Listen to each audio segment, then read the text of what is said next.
தமிழக நலன்களுக்காக கூட்டணியில தொடரணும் அப்படின்னு சொல்றீங்க. ஆனா கொலை, ரவுடிசம், ஜாதிய மோதல் இதெல்லாம் தொடர்ச்சியா நடந்துட்டுதான் இருக்கு. இந்த மக்கள் நலன் சார்ந்த மதிமுகவோட நிலைப்பாடு எதுவா? சரி, இந்தியா நம் நாடு, நம்மளுடைய மாநிலம் தமிழ்நாடு பொறுத்தவரைக்கும் ஒரு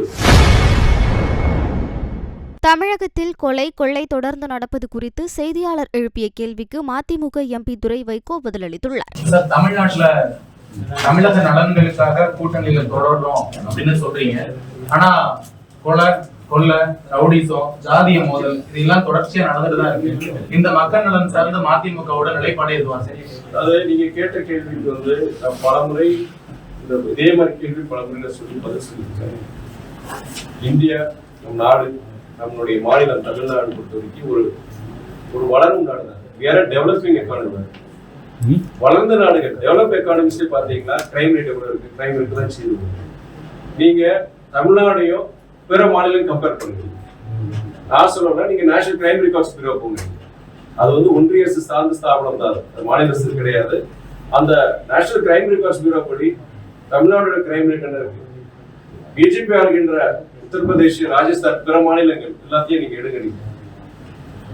இங்க தமிழ்நாடு பொறுத்த வரைக்கும் இந்த குற்றச்செயல்கள் நடக்கலன்னு சொல்லல, கண்டிப்பா நடக்குது. ஆனா அதுக்குண்டான நடவடிக்கை 24 மணி நேரம் 48 மணி நேரத்தில் நடவடிக்கை எடுக்கிறாங்க.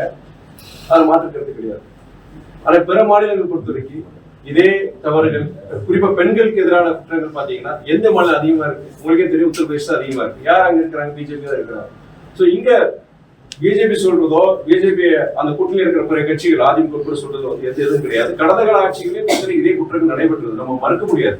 ஆனா அந்த குற்றங்கள் நடைபெறும் பொழுது அதுக்கு உண்டான தக்க நடவடிக்கை எடுத்தாங்களா? உங்களை மாதிரி press reporters, journalist, opposition parties இவங்க எல்லாம் அதுக்கு உண்டான இதை எடுத்து அதை பொதுவெளிக்கு கொண்டு வந்த பொழுது ஒரு அழுத்தம் ஏற்பட்ட பிறகு அவங்க அதுக்குள்ள எஃப்ஐஆர் பண்ணாங்க, நடவடிக்கை எடுத்தாங்க.